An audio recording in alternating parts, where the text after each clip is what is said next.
কোনোবা যদি বিজ্ঞান শাখাৰ লগত জড়িত বা অভিযান্ত্ৰিক শাখাৰ লগত জড়িত চিকিৎসা শাখাৰ লগত জড়িত তেতিয়াহ'লে সেই শিক্ষানুষ্ঠানখনত উপযুক্ত পৰিমাণৰ লেবৰেটৰী ফেচিলিটি আছে নাই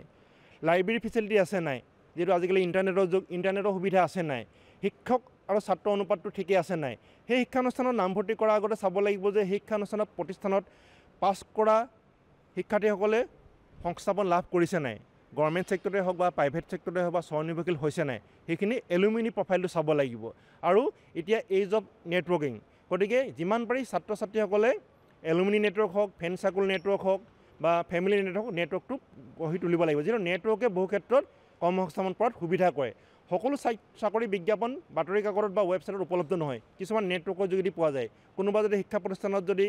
সেই নেটৱৰ্কটো যদি ষ্ট্ৰং কৰে তেতিয়াহ'লে শিক্ষাৰ্থীসকলৰ কৰ্মসংস্থাপন পোৱাত সুবিধা হয় গতিকে মই এইটো প্ৰসংগত কৈছোঁ যে কোনো এটা পাঠ্যক্ৰমত নামভৰ্তি কৰাৰ আগতে সেই পাঠ্যক্ৰমটো ৰিকগনাইজ অথৰিটি এপ্ৰুভ কৰা হয়নে নহয় সেইটো সেই ৰিকগনাইজ অথৰিটি ৱেবছাইটত চাব লাগিব যদি বিজ্ঞান ভিত্তিক পাঠ্যক্ৰম হয় তাৰ কাৰণে লেবৰেটৰী ফেচিলিটি আছে নাই আৰু সাধাৰণতে চাব লাগিব যে শিক্ষক আৰু ছাত্ৰ অনুপাত ঠিকই আছে নাই লাইব্ৰেৰী ফেচিলিটি আছে নাই ইণ্টাৰনেটৰ সুবিধা আছে নাই আৰু এলুমিনিসকলে কৰ্মসংস্থাপনৰ বাট মুকলি হৈছে নাই সেইখিনি যদি চাই লয় তেতিয়াহ'লে অসমতে পঢ়িছে অসমৰ বাহিৰতে পঢ়িছে বা ভাৰতবৰ্ষৰ বাহিৰতে পঢ়িছে সেইটো কোনো কথা নহয় এইখিনি কথা মনত ৰাখিলে ছাত্ৰ ছাত্ৰীসকলে আগুৱাই যোৱাত সহজ হ'ব